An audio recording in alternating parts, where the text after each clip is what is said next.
Executive dating service Kelleher-Andrews. Amber, you're here again. Yes, I am. And okay, so let's talk about some of the things we saw here and what Dr. Phil said. His advice to Erica about loving herself. He didn't even know her, and he clued in on that. And she was saying she was laughing a lot and wasn't taken seriously. What do you view about that? Well, Erica's really cute, and the giggle is great, but you don't want to hide behind the giggle. Mm-hmm. And Erica, my advice to Erica also would be to move the bangs over a little bit. We want to see her eyes. You know, there's a little bit of a barrier there, not only with the bangs and maybe a little bit of nervousness behind the giggle. And I'm on the same page as Dr. Phil with Sherman. Sherman does need to stay home. I mean, the dog is adorable, but if you're out and you're looking to meet someone and you're at a party with your friends and you don't meet an individual at the event, it's fine because Sherman's in the car and Sherman's waiting for you. So you don't want to have a reason for it to be okay that you're not meeting someone. And so the dog definitely has to stay home. Now with Cordetta, he focused a lot about the height because she seemed to kind of say that was an issue about being tall, and he's like, don't let that get in the way.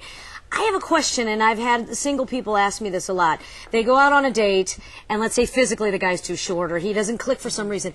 And the girl's like, well, should I go on another date? Does that guy grow on you? Like, do you think that has to be automatic attraction? It does not have to be automatic, and women are great at allowing them to get to know the gentleman, and they kind of grow. And men seem to be an immediate, no, this isn't going to work for us, whereas the women take their time. Dr. Phil has great advice. Cordetta, I like what she had to say. She's looking for somebody to add to her life. And that's a common factor that we find with the clients that we work with. Yeah. They are very successful in their field. They have accomplished a lot. They have gotten to the top of their field, and they're looking for somebody to share that with, somebody that they can add or enhance their life. And as far as with Erica, Dr. Phil is right. It is a game in some respects, but it's very serious. The relationship is the most important thing that you can have in your entire life. Yeah. This is somebody that you're going to spend your whole life with.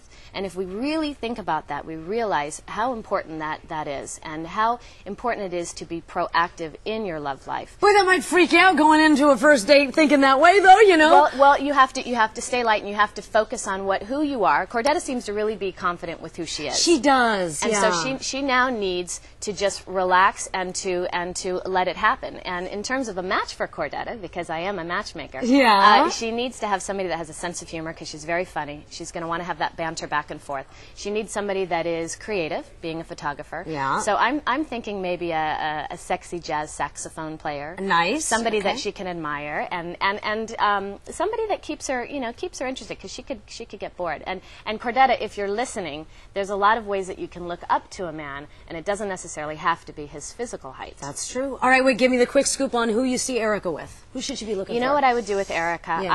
I would want Erica first to start to visualize what it is that she wants. Mm-hmm. And I think she needs to figure out before I can, if I were to meet her. Do you sense that she's not sure who she... This isn't a hobby. Our love life is something that we really need to think about. When we're on our deathbed and we have the opportunity, if we do, to look back and reflect, we're not going to think, I should have worked 10 hours more in my career. Yeah. I mean, my grandmother, Albertine, is in her 90s, and she's an amazing woman, and she went to the same job for maybe 30 or 40 years. And I bet the day that she dies, she's not going to remember that job. No. She's going to remember the man that she loved. She's going to remember the relationships in her life. And that's really that's the legacy that we leave. So Erica needs to visualize first. My suggestion would be to start with a wish list. We ask our clients when we meet them, come to us with your wish list. It doesn't mean that he's going to end up knocking on the door, but it puts things in motion. Okay, thank you, Amber. Good advice. I like that perspective. Amber from Kelleher and Associates.